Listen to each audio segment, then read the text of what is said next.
Hello and welcome to Unleashed. I'm your host, Will Bachman. You can find the show notes for this episode and a full transcript at umbrex.com/unleashed, and that link's in the show notes. At that link, you can also sign up to get the newsletter for this show where I send out the show notes each week and occasionally some bonus material. So welcome you to sign up there. Today, I am delighted to welcome David Nour on the show. He goes by Nour. He's the author of a recent book, Relationship Economics, and that's not his only one. He has multiple books out there, and I'll let him tell us about what he does. But I want to just start right in the middle of things. Nour, tell me about the 6 phases of strategic relationships. Well, it is good to be with you. I'm going to share with your audience, I believe, a bridge between that which they feel like they know really well, which is relationships, right? If you've been in professional services, consulting more than 5 minutes, you realize that none of us have a product where we push the button and the green light comes on. We all sell relationships for a living. So I know your audience intuitively understands that relationships are important. I want to help them bridge it to its significance. And in 23 years of doing this, what we found was that those that build phenomenal relationships inside the organization, in the market, certainly with their clients, are very intentional about mapping what relationships do we need to succeed. Because when we're faced with a challenge or opportunity, we often think about what should we do and how should we do it. We seldom think, who do I need? Who do I know? And how do I connect the dots between one end to the other? So the 6 phases start with mapping. What are you trying to get done? Who do you need? The middle of relating, nurturing, sustaining is all the kind of the engine. And ultimately, if you do that part really well, you bridge it to capitalizing on relationships. Said another way, you're having a lot of coffee meetings, you have a lot of lunch meetings. Are you turning those into either influencers or buyers or referral sources or people who create value from those relationships? Okay, amazing. So some of us are at the level of, well, I'm just somewhat haphazard. I admit, some people say I'm, haphazard. I know I need to get more organized. And then, I just sort of reach out to people that as it occurs to me, right? Then the next level is some people, no, I have a list like an Excel or I have a Google sheet. I have a list of people and I go down the list periodically when I think about it, when I have a minute to ping people to check in. And then there's another level of people who are probably a minority who uses some kind of CRM system to actually remind them and have tracking of what was the last call, what was the notes from it and stuff. We have a resource on that, by the way, of how to set up HubSpot for an independent consulting practice. That's a resource I'm kind of proud of. That's on the Umbrex website. And then what you're talking about, tell me more about just this mapping stage. So that's even maybe more advanced of thinking about what's that mean in practice? So let's say, okay, I want to map, David. Tell me, what do I do in my mapping? Well, I love it because what you just described is, if I could just use real simple terms, beginner, intermediate, advanced, and PhD, right? So, and I could, interestingly enough, I could probably correlate the consistency of your practice revenue, the resilience of your revenue, and whether you're going through ebb and flows with the level of relationship identifying, nurturing, sustaining that you just mentioned. So if you're haphazard, you're probably going through feast or famine. If you've got an Excel spreadsheet, it might be a little more leveled. If you've got a CRM system and you proactively work it, you probably have a consistent, right, flow of business. What I'm talking about is intentionality. Yeah. Well, I'm talking about consistency. So unfortunately, LinkedIn, social media broadly, but LinkedIn in particular has propagated this myth of quantity over quality. Well, I have 20,000 contacts on LinkedIn. I couldn't tell you how I know half of them. And yet I could tell you exactly who my top 10 clients were last year and the year before.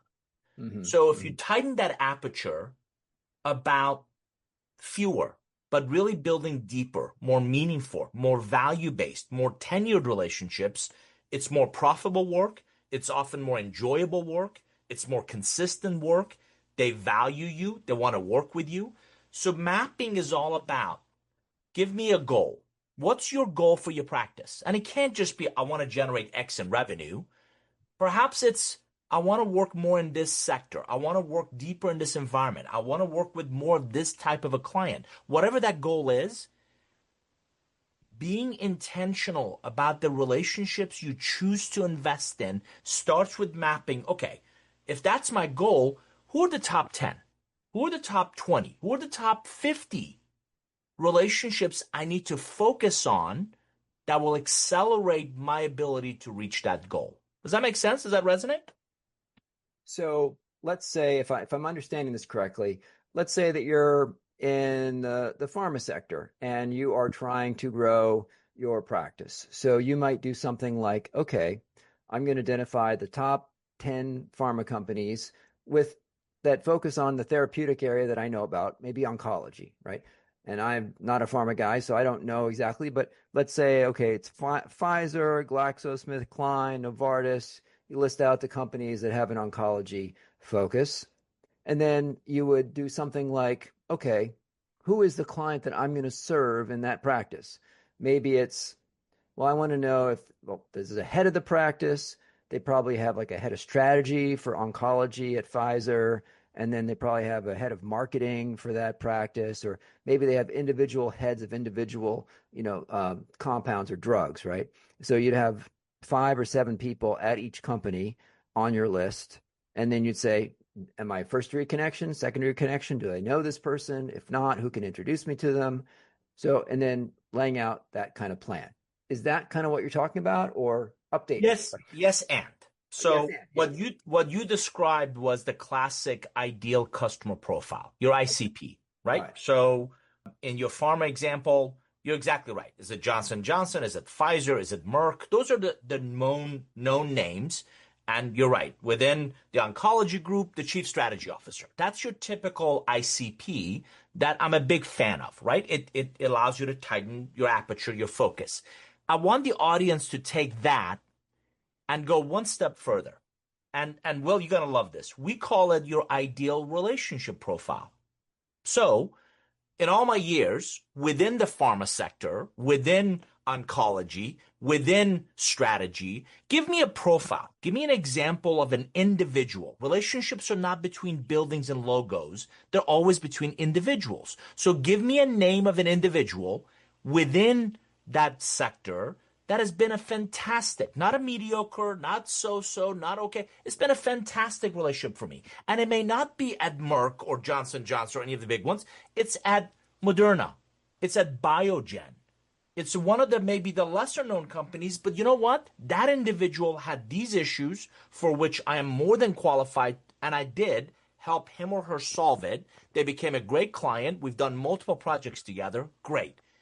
Mapping in the 6 stages is what we call lookalikes. Now, focus on 5 more, 10 more of identically that profile.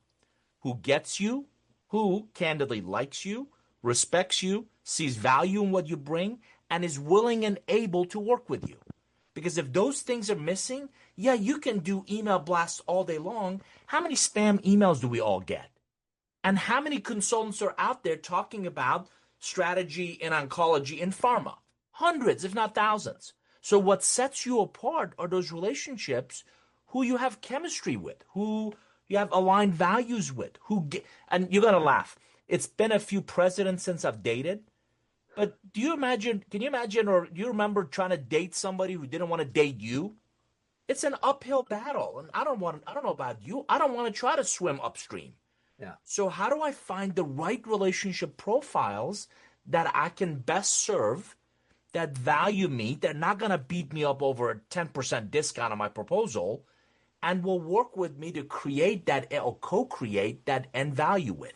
That's what I mean by mapping. Become more intentional about the relationships you should focus on, which, by the way, is as much of a discipline of people you have no business chasing. You have no business going after that strategy officer at Johnson & Johnson because they've got much bigger firms and deeper firms and on and on and on that are competing for that business. Yeah. So I think we probably want to spend most of this conversation about existing, warm relationships, cool or warm relationships. But before we get into that, your stages 2 through 6 of developing and eventually capitalizing, what are your thoughts about, okay, so let's say that maybe you don't have that many relationships or you're trying to Mm, get more, right? Talk to me about sort of building net new relationships, cold, outreach, no question. or how do you do that? Sure. So I really appreciate where you're coming from because it's the fundamental premise of what we believe is, as I said, if you focus on fewer but build deeper, richer, more meaningful, we believe you'll get further. You'll create actually greater impact. But referencing your comment about what if I don't have those? Well, I want to go where they go. I want to go fish in the ponds where they're hanging out. So last night I was at an event and again, I want the audience to think of more micro events, not necessarily massive events. So conferences and those things are great, but if there's hundreds, if not thousands of people there, it's going to be very difficult to create meaningful. So I like conversations. So I like micro events. This was by invite only at an event. So I got myself invited. I went there, probably about 30, 40 people in the room, but I left with 9 business cards and or contacts that I followed up with, and it immediately turned into 4 breakfast or coffee meetings. So you go where they are. I've always believed if you want to become more interesting, be more interested. So my conversations with them at this event was, believe it or not, mostly about them. And again, I like analogies, and I often use the analogy of, have you ever tried pushing a rope? It doesn't work. Yet most people we meet want to tell me how great they are. I don't care. What I do care about is if you leave me wanting more. So I asked a lot of questions about them. And when they ask, well, Nour, what do you do? We activate the hidden value of relationships. If I make a statement like that, most people can't help themselves but ask, what does that mean? And Will, you're going to love this. I learned years ago that that's called language kung fu. Because if they ask me, what does that mean? I turn it around as, well, tell me more about how are you doing this? And I have a list of 2, 3 questions that I ask them that I'm pretty sure they don't have an answer to. Oh, what are the questions? So, what's your confidence level in the quality, the freshness, and the relevance of your contacts? Uh, Most of us make to-do lists.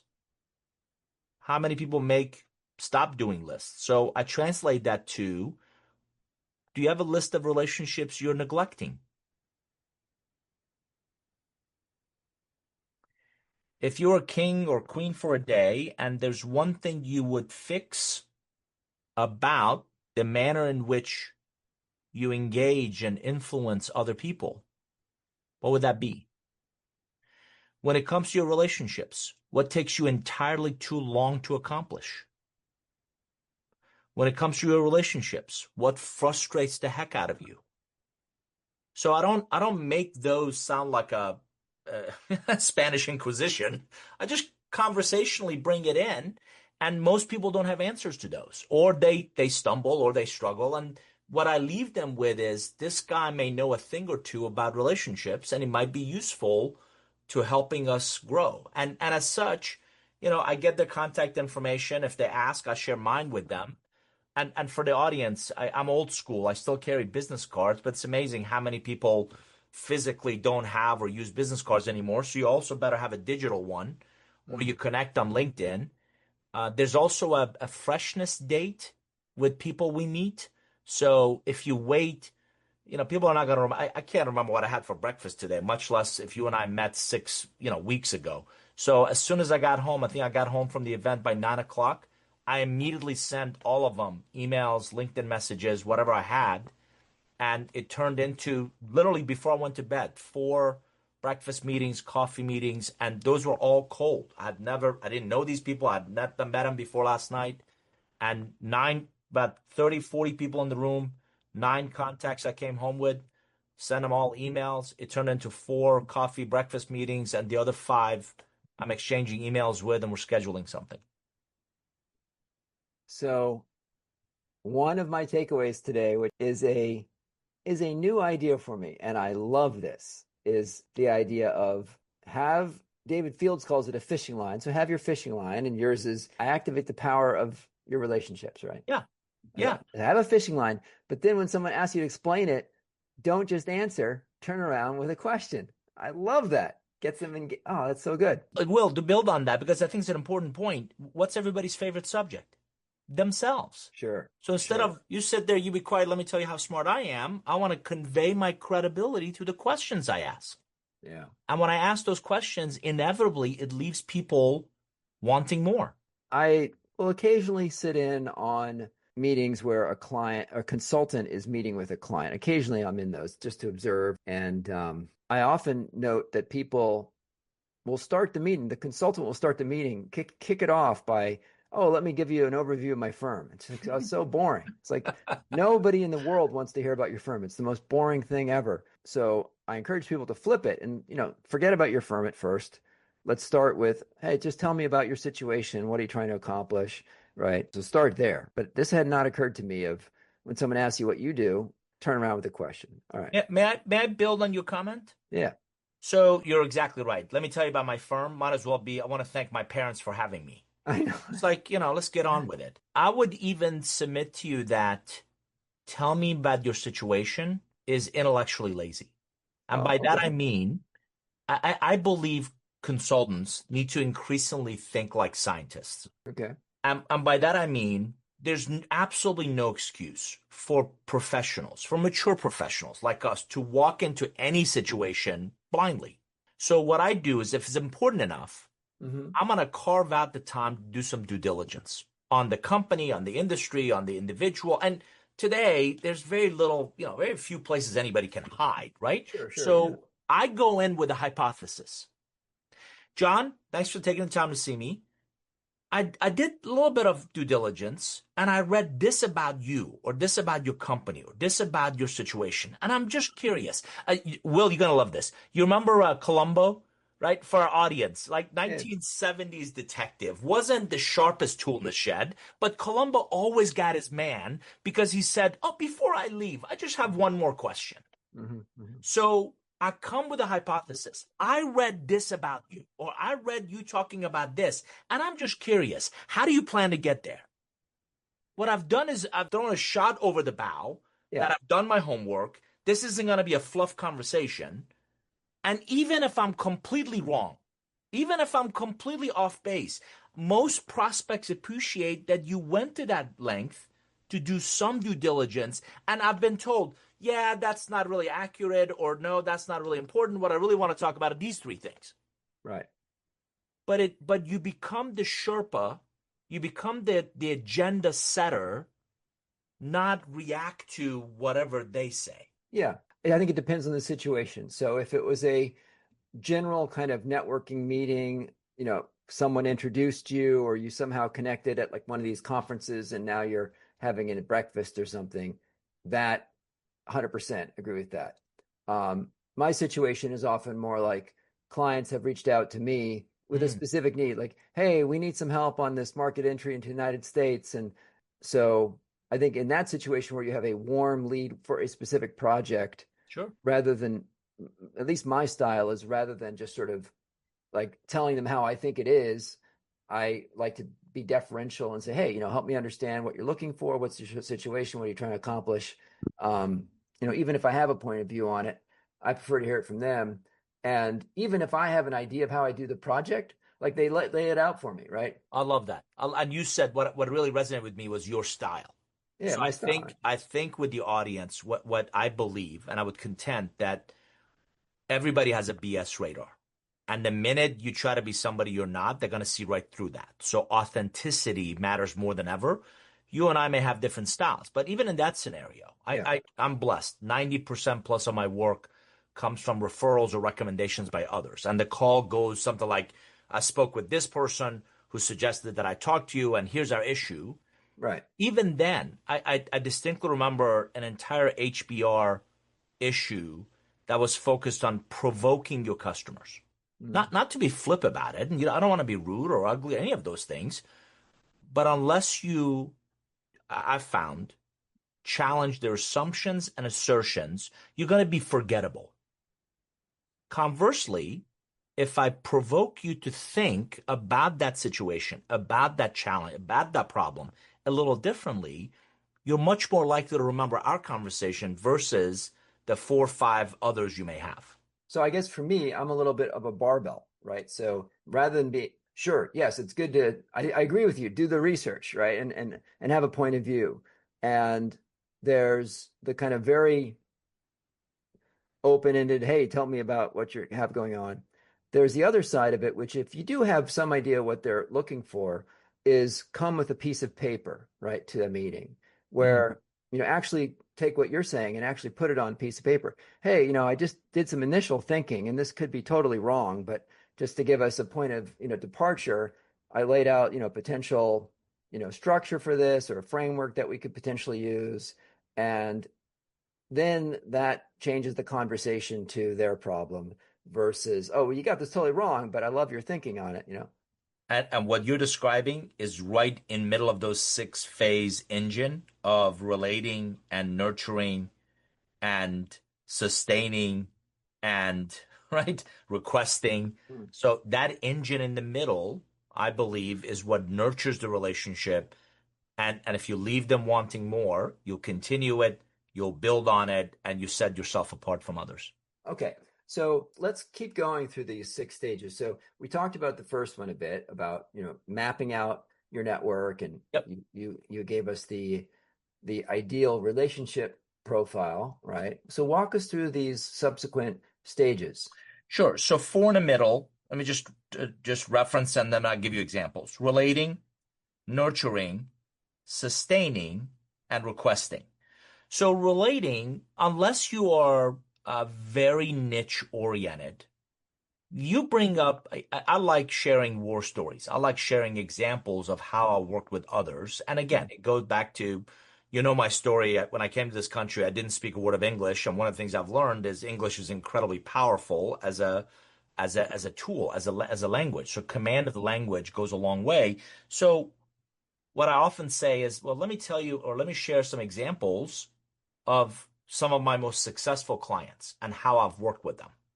And what I'm trying to do there is relate them to similar size, similar situations, similar constraints, similar challenges and opportunities. I don't believe everybody's broken. So what I've found over the years is, a mid-market company can't relate to the work that I did at Disney. Hmm. Or a manufacturing client can't relate to the work I did for a fintech company because they're not, you can't, I think it's a mistake to try to leave it to them to connect the dots between their challenges and how you can help them address that. So relating is I want to tell a story that transposes that prospect, that prospective relationship into the story. So such that they see themselves as the hero of that journey, as the hero of that, what I call it, your journey from now to next. Here's a current state. They have some inclination of where they want to try to get to. The gap becomes our plan. Unless I transpose them there, it's going to be an uphill battle. So relating is all about how do I help them see themselves in this challenge, in this opportunity. Once I do that, then I want to nurture it. So I've planted a seed. And this is where I add value. This is where I bring up examples. This is where I love checklists. This is where I love, this sounds a lot like Tom Smith over here that I worked with. And here's what we're struggling with. Are you guys doing the same? And I'm constantly stress testing that scenario with where they are. And I'm nurturing that relationship. And it might be one meeting. It's typically several interactions, but I'm adding value. And what I want them to leave with is, look how much value Nour has added before we engage him. I can't imagine what he's going to do once we engage him. So that's the nurturing. Sustaining is, I don't know about you, I'm not getting, one call closes. Like most of us didn't propose to our significant others on the first date. So I even when clients ask for a proposal, I tend to push back. Like I'm not sure I know enough about what you're trying to do. So we talk through their options. We talk through the path. We talk through timelines. I talk through a lot of that stuff. The proposal to me becomes a logical next step in the way they buy. But I sustain that relationship over time so they see that I'm not a one-trick pony, or this is not a just a transaction I'm after. Nobody wants the quick hit thing, particularly from a client standpoint. So, hey, listen, great to meet you. Let me know the next time you and I should talk. And in our next conversation, what I want to bring up is, right, the next step in I really am trying to what I'm trying to do is help them buy. And if they're not the buyer, how do I arm them? I call it relationship enablement. How do I arm them with the ammunition to represent me as a viable solution to what they're trying to do? So that's really the sustaining.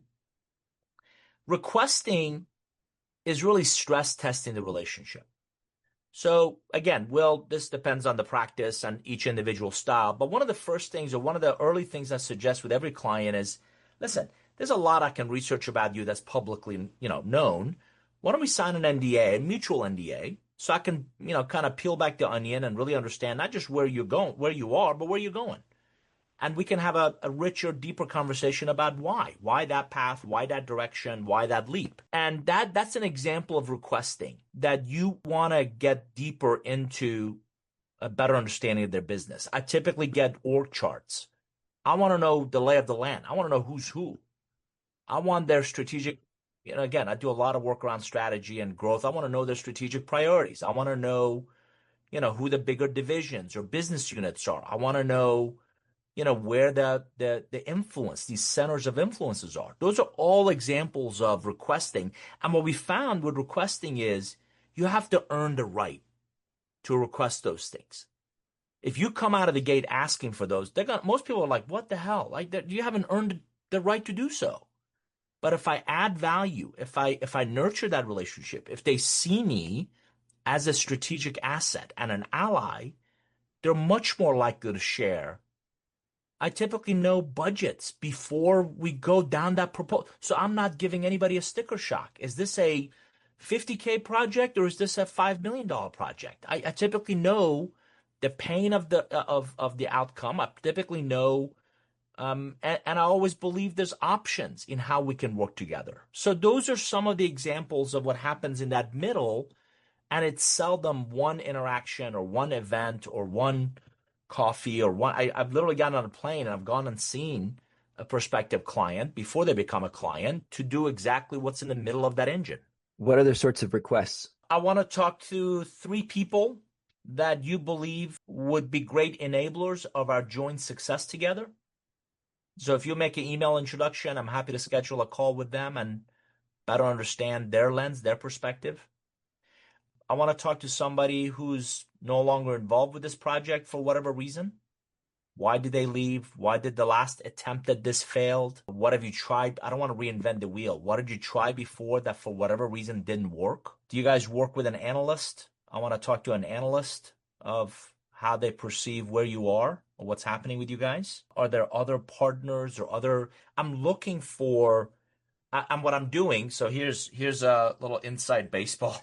What I'm doing is I'm building a relationship map of the key influencers of our joint success together. I don't want to be surprised by someone that I didn't know or I didn't think of asking about or I wasn't aware of that is instrumental to the success or failure of what we're trying to do together. So a lot of my requesting is around information, insights, or individuals. Information, insights, or individuals that are going to be instrumental to our work together. And by the way, if they push back, that also should be a signal to you that you haven't done enough of the nurturing. You haven't earned that right for them to want to share that information with you. But when I do that, it sets me apart from everybody else that comes in and says, let me tell you how great we are. Let's say you've completed project number 1 or project number 2 for a client, and they're very appreciative. David, Nour, this was great. Thanks so much for this. We got some really great feedback. They say something nice. So you're in a position where you could just say, thanks, that's nice to hear. Or you could put in a request. You could put in a request for a referral or for whatever. tell me, how do you then capitalize on those moments where a client's like, they might explicitly say, Nour, what could I do for you? Or how could I be helpful to you? This was so great. Yep. Like, Yep. what do you do at that point? Will, you brought up what I believe is one of the biggest missed opportunities for many consultants, which is they typically ask for or try to identify either the next project with that client or a referral opportunity after they're done with this one. And I think that's a mistake because what happens? The client gets pulled in 50 different directions. And like I said, they all good people with good intentions, but they get pulled into other things. And I don't want to say they forget about you, but they forget about you. So I actually try to do that about 2/3 of the way through the current project. And this is what it looks like. Either I've already identified other places where I can ask about, or I can, hey, by the way, I met with John and he said this, or he showed me this, and I'm just curious, how are you guys doing that? And Will, you're going to love this. I've identified three types of needs. Most of our clients know what they want, not what they need. And the difference is obviously our consultative approach. So there's an existing need where they know they need it. There's an impending need where we've all seen it coming, right? That cliff is coming in 3 months, 6 months, whatever. And then there's needs you create. And I love creating needs because it's typically something they haven't even thought about. And there's a 60%, typically over the years I've tracked this, 60% premium if you create the need. So a lot of times I bring up something they may not be aware of. I bring up something that they not thought about or they didn't realize it was as big of an impact or an issue. So a lot of times my projects link, before I'm even done with this one, we've already mapped out the next two or three that we want to work with or work on. Similarly, if it is just one and done, 2/3 of the way, again, Will, you're going to love this. I often invite a senior executive from one client to join me for an event or an opportunity to share their wisdom, their knowledge, their experience at another client. And what happens is, and by the way, non-competing, and I even try to do it from very different industries. So James Milet was a senior executive at Schneider Electric, the electrical, cables, parts, infrastructure people. I took him to a cybersecurity client, right? They have nothing in common, but you'd be surprised of actually how much they do have in common in terms of their challenges and their struggles. And having James, right, very credible, very articulate, very good at what he does, articulate, here's the challenges we had. Guess what? We brought Nour in, and he brought his relationship economics framework, and this is what we're able to do. James becomes a walking, talking case study and a brochure for my unique value add. So I moderate the conversation, but I'm not there tooting my own horn. What I've got is somebody else tooting my horn with that client who's struggling with very similar issues. And you would think, well, why would a busy client, take time from their busy schedule to go help you? A, they want to share, right, their success, particularly with non-competing companies. B, they want to get their name, their brand out. C, some people like practicing their delivery, and I coach them or I give them tips and ideas on how to get better at that. I then likewise go to their events and I bring and I tell them I'm building an ecosystem of seasoned senior executives who are from very different industries, who are struggling with very similar challenges and opportunities. And you go with me to this one, I'll bring another executive or a 3-star, 4-star general or admiral to your next gathering. And it works in a fabulous way. I'd love to hear a little bit more about relationship economics. Talk to us about some of the equations in the book and about your framework for bringing economics to the world of relationships. Sure. So, as I said, the way we started this conversation, most in 23 years of doing this, I've yet to meet someone who doesn't understand that relationships are important. What they lack is really bridging their importance to their significance. And I delineate the two in helping people think about, as I said earlier, how to be more intentional, how to be more strategic, and how to be more quantifiable in the relationships you choose to invest in. So within the relationship economics construct or framework, there's three prevailing ideas that I think would be particularly relevant and of interest to your audience. Number one, it's amazing how much I'm learning about this on a daily basis, right? So I talk about intelligent relationship management. As an individual, again, the relationships are not between buildings or logos, they're always between individuals.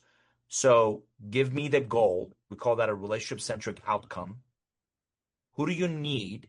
We call a pivotal contact. Who can send one email, who can make one introduction, and dramatically accelerate your ability to get things done. Again, we call that a pivotal contact. Who do you know? That's your existing relationship bank. And this favor economy, what I just mentioned, why would an executive take time from their busy schedule to help me do something? We call that a relationship currency deposit. Said another way, what can I do for an existing relationship? So when they say thank you, that's very kind of you, what can I do to help you? I can ask, I've earned that ask to get introduced to someone they may know that I've already identified, who's a pivotal contact, who can accelerate my ability to get things done. When you do that consistently, we call that intelligent relationship management. That is invaluable to individual consultants, to principals, to practice leaders, as relationships that you nurture individually. If you take that concept and you now map it between companies, we call that strategic relationship planning. So who's the champion from our side? Who's the champion on their side? And in the book, I've literally built a canvas or a map to identify where have we been successful together in the past, what's doing some situational awareness of what's happening with them now, what should be our communication cadence, how do we identify greater outcomes together, and literally mapping this journey from now to next as an organization. So here's where we want to take the team, here's where we want to take the company. And to give your audience a glimpse into that, I've facilitated that between KPMG and Goldman Sachs, right? So it's company to company, or more like, team to a team that does strategic relationship planning. The last one goes back to this notion that fewer but really deeper, more meaningful relationships are going to yield far greater outcomes. And the quantifiable value I want the audience to think about is your CAC, is your customer acquisition cost. What's costing you to acquire that customer? LTV is the lifetime value of that customer. Mm-hmm. Understanding that, that's a very simple formula. What does it cost me to get this customer, this client? And over how many years can I grow that revenue, sustain that revenue? The day your CAC is greater than your LTV, I learned this painful lesson during the dot-bomb era, is you're trying to buy something for $2, sell it for $1, and making it up on volume. Mm-hmm. It just doesn't work. So what I often talk about is based on depth and relevancy. Well, I learned in engineering school years ago, you cannot improve something you don't measure.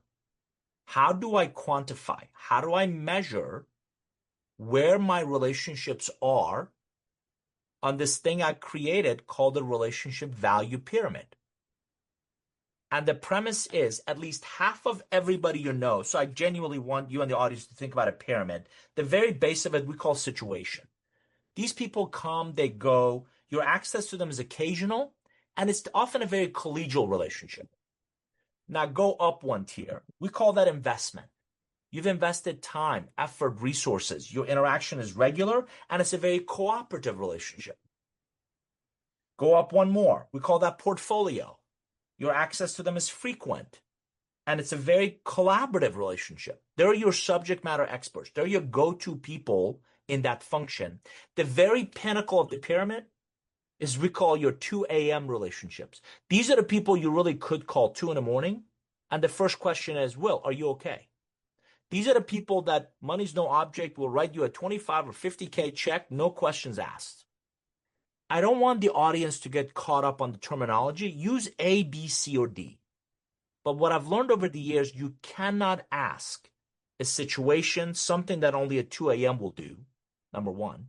Number two, You might be at 2 a.m. or they might be at 2 a.m. to you, but you're not at 2 a.m. to them.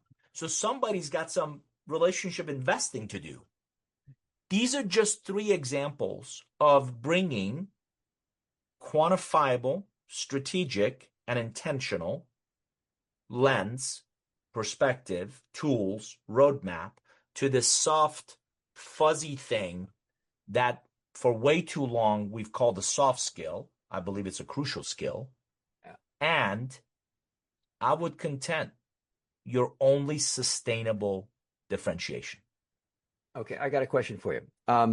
How do you bring into your model the sort of venture capital concept Mm, that uh, a given relationship, at least in my experience with my particular business, is it's much more like venture capital style returns for me. sure, So sure. I might have 100 relationships, let's say, and 95 of them, they may never do a project with me. Mm, All former executives or senior executives, 95 of them may never do a project, or let's say 90 might never do a project. And then five of them might at some point need to do like one project, and two or three of them might end up needing to do like 15 or 20 projects. sure. But they, in advance, they'll look very similar, right? So Yep. personally, I'm not like trying to evaluate, you know, um, have like this strict thing. Well, if you're not guaranteed to at some point do a project with me, like forget about it. It's more of a portfolio approach where I'm fully expecting I'm going to invest in 100 relationships, and most of them they're never going to, give anything back. And that's fine, right? And some of them might have a need, and great, I'm here to help them out. Yep. Um, but like in advance, you know, ex on, it you can't really predict because they might look very similar. Yep. No question. So, A, I love your portfolio approach. I'm a big proponent of that. Since you brought up VCs, I would submit that the best VCs are very intentional. So when I say your ideal relationship profile, a VC, I met one last night that focuses on cybersecurity, is not going to go chase something else. So A, get better at the 100 you do focus on. Oh, sure. Number I one. mean, yeah. Number two, Will, I actually I want you and your audience to think about a return on your relationship investments. So I actually have a three touch rule. Okay. I'll invest three times. I'll go out of my way to help you. I'll invest, I'll add value, I'll introduce you to someone three times without asking for anything in return. And yet, what I've learned is there's some fundamental laws in business relationships. The favor economy has a legitimate construct. You do something for somebody else, at a minimum, they should say thank you. If they don't, and you'd be amazed of how many people don't. I You're, would not you're be amazed, actually. right. We I see would it. not be amazed. We see it all the time, right? You go out of your way to help somebody, and they Yeah, can't even say thank you. So right. my yellow flag goes up. That this is not the case, but and as an example, Will doesn't get it, and I'll just make a note for myself that hey, I went out of my way to help, and I just never heard thank you. So I'm less likely to make the next investment, but I'll do it three times anyway. The Yeah. second one, Will, this is fundamental, is reciprocity. Maybe not today, and you brought this up, maybe not today, tomorrow, or next week, next month, but at some point, not only they should say thank you, you really, if you add material value to somebody else, they should say, what can I do to help you? How can I support you? That reciprocity may not be transactional, may not be a paid engagement, but it is likewise reciprocating, by definition, some sort of value creation. The third one is this idea of paying it forward. So if I help you, I need to see, and relationships are behavioral, and they should be based on observable behaviors. I need to see you investing in others. Otherwise, the yellow flag goes up that Will believes he's an island. So I'm a big proponent of your portfolio approach. What I do with my top 100 is twice a year. I don't know about your business. My business, right around 4th of July, Uh, And right around Christmas, just slows down because of the nature of people, clients go on vacations and holidays and all that jazz. So I actually go back and analyze my top 100.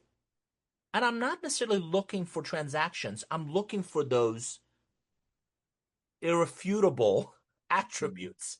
Is this person grateful? Does this person invite me to events like I've invited them? Does this person think of me when opportunities come up? Are they proactive in nurturing our relationship?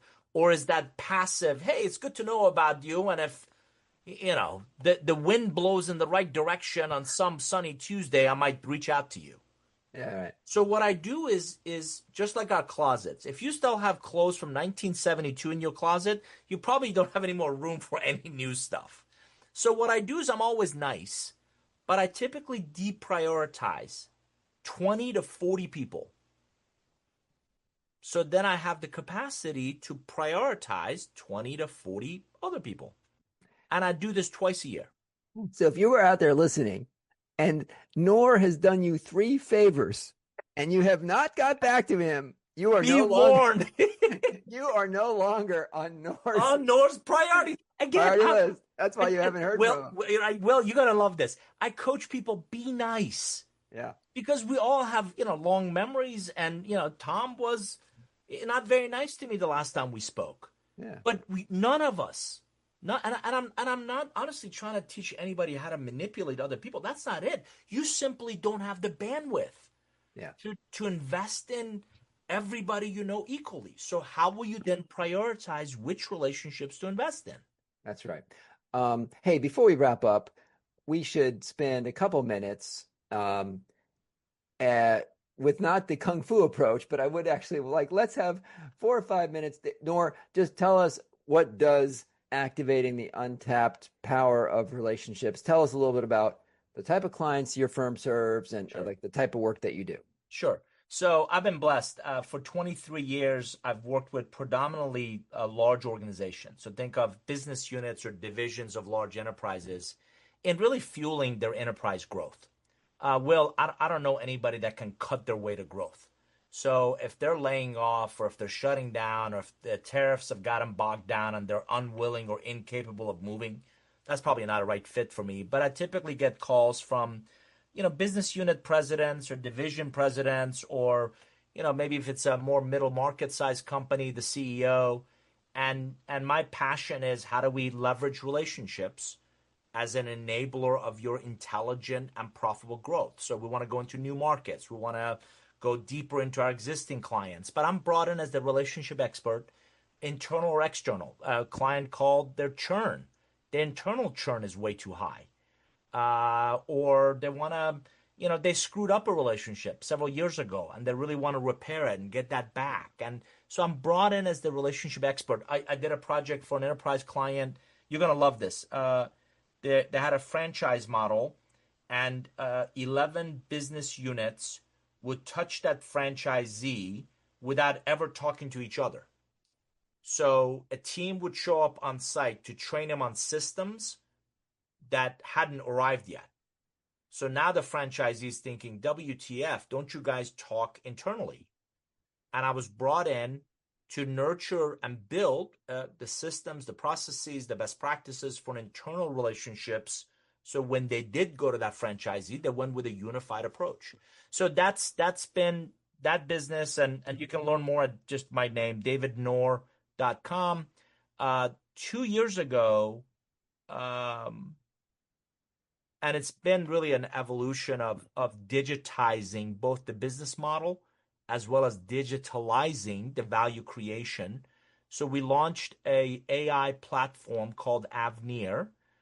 French derivative means new heights, new beginnings, to basically automate a lot of this methodology, a lot of this framework, a lot of this constructs. So instead of manually entering things, our AI agents scan your email, scan your calendar, scan spreadsheets, your LinkedIn, your multiple data sources, and start to build your personal vault of relationships. And then, based on exactly what I've shared with your audience, based on your goals, prioritize the relationships you should focus on, and consistently prompt you with intelligent call to action. So Will was just featured in this article, or Will was just interviewed in this podcast. Here's a summary. So when you do reach out to them, you're contextually relevant. And that's that platform. We're currently in beta. We have about 16 professional service firms that are using it in our early access partner program. And we hope to be generally available next year. But we're working with professional service or consultants, teams of 3, 5, or more that want to use AI to deepen the relationships. So those are the two sides of my coin. And that site is just avneer.com, and you can learn more about our efforts there. Amazing. All right. So I was going to ask you that to share any links where people can find out more about your practice. We've got those now. We will include those in the show notes. So you can just, listeners, you can just go to the show notes and click on those links to find out more about David. And David, when we get to your website, davidnour.com, will there be any kind of sign up or newsletter or any kind of thing that people should be looking for? Yes, and as you can imagine, like most professionals, I'm pretty active on LinkedIn. So if you Okay. want to follow me on LinkedIn, 8 a.m. every weekday, I share a relationship nugget insight that I think your audience could benefit from. And then what I'm going to start doing is people have been asking, this is great. How do I implement it? So I'm going to actually build on those. And in the Avneer blog, so blog.avneer.com, I'll actually start, I'm building the relationship economics playbook. So I actually take those nuggets and translate them into here's how to go execute this concept, this idea, if it resonates with you. Amazing. All right. Nour, thank you so much for joining today. Will, it was great to be with you. Thanks for having me.